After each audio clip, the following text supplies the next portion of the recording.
Joining me now is Congressman Jason Chaffetz of Utah, member of the House Homeland Security Committee. Thank you, Congressman, for being with us. First of all, the law and the practicality. I was talking to Tom Donilon down at a national security conference this morning, the former national security advisor, and he said that there was absolutely no notification of Congress before the bin Laden raid, contrary to what had been said on some of the television talk shows yesterday by Republican critics, that in fact operational security trumps anything else, and that they had to move quickly within the last 5 days. What say you?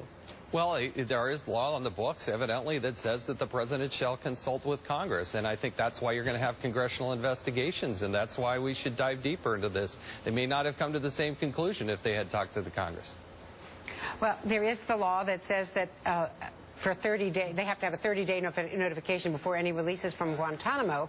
But there was a signing statement that the president signed or issued associated with that law, basically asserting executive privilege and saying that he disagreed with it. So you can see the running room there. I want to ask you, though, about Susan Rice, the national security advisor, on CNN yesterday, saying that there was an acute health issue. Let's play that.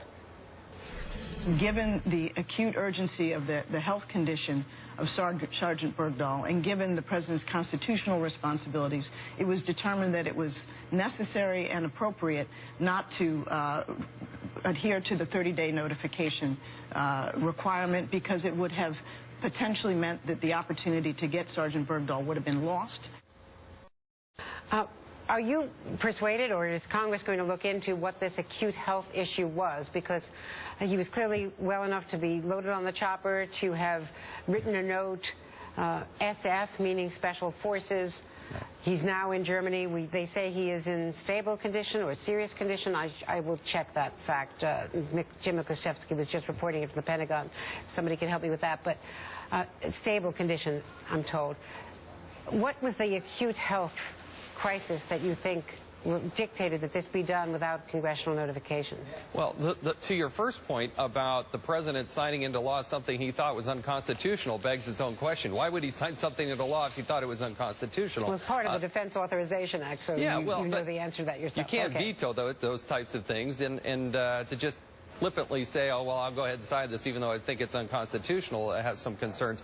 But to point number two, that's one of the things we're going to look at. Look, God bless that this U.S. person is home, but there's bad and there's ugly parts of that. I mean, that's the good part, right? But the bad of this is we gave the Taliban their starting team back. We put the 5 guys that have led this organization, have allegedly killed thousands of people and been responsible for that, back into home confinement, which could potentially lead to them being back on the battlefield. That's where we've got a lot of concern. And then the ugly part of it is, yeah, the lack of consultation and interaction with Congress. Even though they don't like it, Mr. President, that's the way our Constitution's set up. That's the consultation that's supposed to happen. Even if you can't get to 30 days, at least try to give some sort of notification. There are ways to do that with the Intelligence Committee and others that could be more secretive. But I just don't like the way the president just decides to do this unilaterally. It's not part of the law, and it's not part of the spirit in which this country operates. There are suggestions that this is the prelude. It was sort of confidence building, a prelude to working with the Taliban through the Qataris going forward on reconciliation with Afghanistan. They have an office, a political office now in Qatar, and this was a proof that they can deliver, that we can deal with them. It was trust building.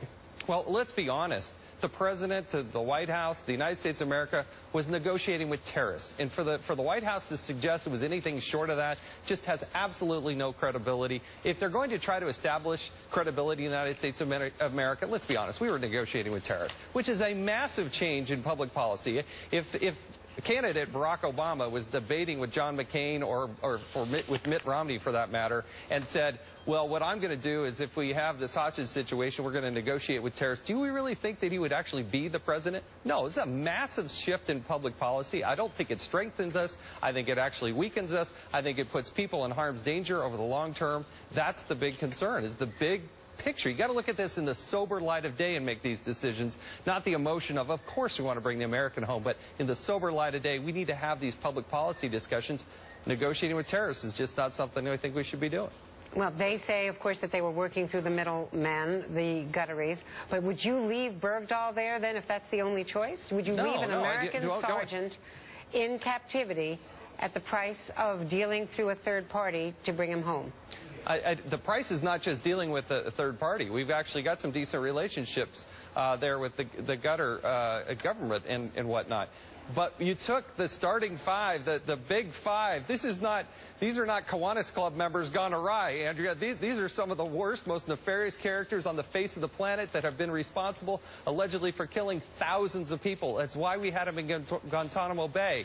And I worry that we're going to ultimately put them back on the battlefield. They'll be able to direct the traffic and the terrorism against the United States and other Western interests.